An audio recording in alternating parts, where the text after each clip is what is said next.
What Bernays was doing fascinated America's corporations. They had come out of the war rich and powerful, but they had a growing worry. The system of mass production had flourished during the war, and now millions of goods were pouring off production lines. What they were frightened of was the danger of overproduction, that there would come a point when people had enough goods and would simply stop buying. Up until that point, the majority of products were still sold to the masses on the basis of need.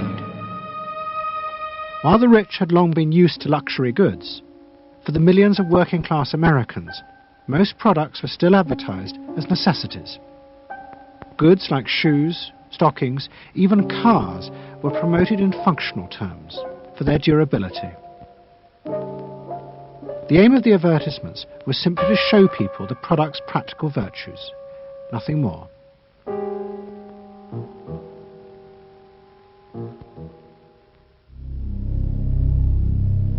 What the corporations realized they had to do was transform the way the majority of Americans thought about products. One leading Wall Street banker, Paul Masa of Lehman Brothers, was clear about what was necessary. We must shift America, he wrote, from a needs to a desires culture. People must be trained to desire, to want new things even before the old have been entirely consumed. We must shape a new mentality in America. Man's desires must overshadow his needs. Prior to that time, there was no American consumer. There was the American worker, and there was the American owner, and they manufactured and they saved and they ate what they had to, and the people shopped for what they needed. And while the very rich may have bought things they didn't need, most people did not. And Masa envisioned a break with that, where you would have things that you didn't actually need, but you wanted, as opposed to needed. And the man who would be at the center of changing that mentality for the corporations was Edward Bernays. Bernays really is the guy within the United States, more than anybody else, who sort of brings to the table psychological theory as something that is an essential part of how, from the corporate side, of how we are going to appeal to the masses effectively. And the whole sort of merchandising establishment and sales establishment is ready for Sigmund Freud. I mean, they are ready for understanding what motivates the human mind. And so that there's this real openness to Bernays' techniques being used to sell products to the masses.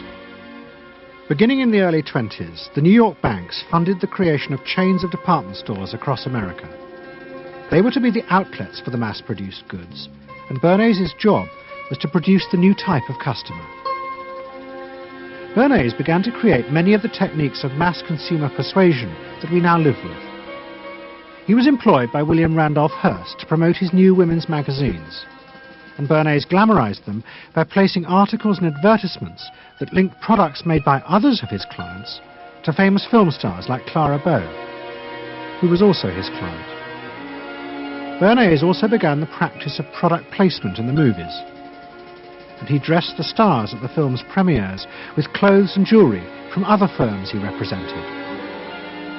He was, he claimed, the first person to tell car companies they could sell cars as symbols of male sexuality. He employed psychologists to issue reports that said products were good for you, and then pretended they were independent studies.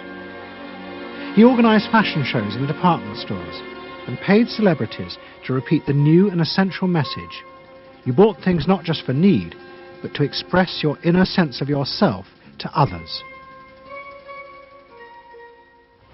There's a psychology of dress. Have you ever thought about it? How it can express your character? You all have interesting characters, but some of them are all hidden. I wonder why you all want to dress always the same, with the same hats and the same coats. I'm sure all of you are interesting and have wonderful things about you, but looking at you in the street, you all look so much the same. And that's why I'm talking to you about the psychology of dress. Try and express yourselves better in your dress. Bring out certain things that you think are hidden. I wonder if you've thought of this angle of your personality. I'd like to ask you some questions. Why do you like short skirts? Oh, because there's more to see. More to see, eh? What good does that do you? What's my answer? It makes you more attractive. It does? In 1927, an American journalist wrote, "A change has come over our democracy. It is called consumptionism. The American citizen's first importance to his country is now no longer that of citizen, but that of consumer."